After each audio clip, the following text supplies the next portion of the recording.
ஆந்திராவில் நிலவும் தொடர் மின்தடை காரணமாக ஜெனரேட்டர் பயன்பாட்டிற்காக பெட்ரோல் டீசல் வாங்க ஏனாம் பிராந்தியத்தில் மக்கள் ஏராளமானோர் குவிந்துள்ளனர். இதுகுறித்த கூடுதல் விவரங்களை தருகிறார் செய்தியாளர் மகாராஜ பாண்டி. இப்ப ஏனாம் பகுதியில் பெட்ரோல் டீசல் கிடைப்பதற்கான வாய்ப்பு எந்த அளவுக்கு இருக்கு? விவரம் என்ன?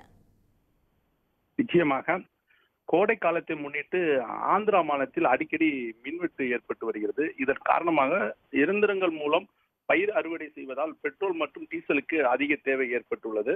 அதேபோல் கடல் மற்றும் ஆற்று பகுதியில் இறால் மற்றும் மீன் குட்டைகளின் அதிக ஜெனரேட்டர்களை பயன்படுத்தி வருகின்றனர். இதன் காரணமாகத்தான் ஆந்திராவை ஒட்டியுள்ள புதுச்சேரி பகுதியான ஏனம் பிராந்தியத்துக்கு பெட்ரோல் மற்றும் டீசல் தட்டுப்பாடு ஏற்பட்டுள்ளது. எனவே அங்குள்ள பெட்ரோல் நிலையங்களில் கூட்டம் அலைமோதுகிறது. குறிப்பாக கேன்களை வரிசையில் வைத்து நுகர்வோர்கள் காத்திருக்கிறார்கள்.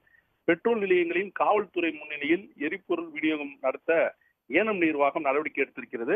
தற்போது ஏனம் எஸ்பி வரதராஜன் மேற்பார்வையில் மக்களுக்கு தடையின்றி எரிபொருள் கிடைக்க ஏற்பாடு செய்யப்பட்டுள்ளது. எண்ணெய் நிறுவனங்கள் வரும் விநியோகத்தில் ஏற்பட்ட சிக்கல்கள் காரணமாக கடந்த சில நாட்களாக எரிபொருள் தட்டுப்பாடு நிலவி வருகிறது. இதனால் ஏனம் உள்ளூர் மக்களுக்கு பெட்ரோல் மற்றும் டீசல் ஆகியவை உள்ளூர் பெட்ரோல் நிலையங்களில் காலை 5 மணி முதல் காலை 8 மணி வரை மட்டுமே விற்பனை செய்யப்படும் என்று அறிவிக்கப்பட்டுள்ளது. அண்டை மாநிலமான ஆந்திராவை விட ஏனாமில், அதாவது புதுச்சேரி பகுதியான ஏனாமில் எரிபொருள் விலை ரூபாய் 12 முதல் 14 வரை குறைவாக உள்ளது. எனவே ஆந்திராவை சேர்ந்த ஆயிரக்கணக்கான மக்கள், குறிப்பாக விவசாயிகள், பிளாஸ்டிக் கேன் மற்றும் பேனர்களுடன் எரிபொருள் வாங்க ஏனாமுக்கு திரண்டு வருகின்றனர்.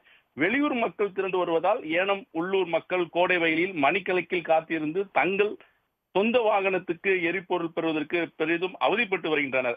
இது குறித்து பல்வேறு சங்கங்கள் இப்பிரச்சனையை எழுப்பதை தொடர்ந்து ஏனம் நிர்வாக அதிகாரி சிவராஜ் மீனா பெட்ரோல் நிலைய உரிமையாளர்களோடு ஆலோசனை நடத்தி காலை 5 மணி முதல் 8 மணி வரையிலான இந்த நேரத்தை ஏன மக்களுக்கு ஒதுக்கீடு செய்திருக்கிறார்.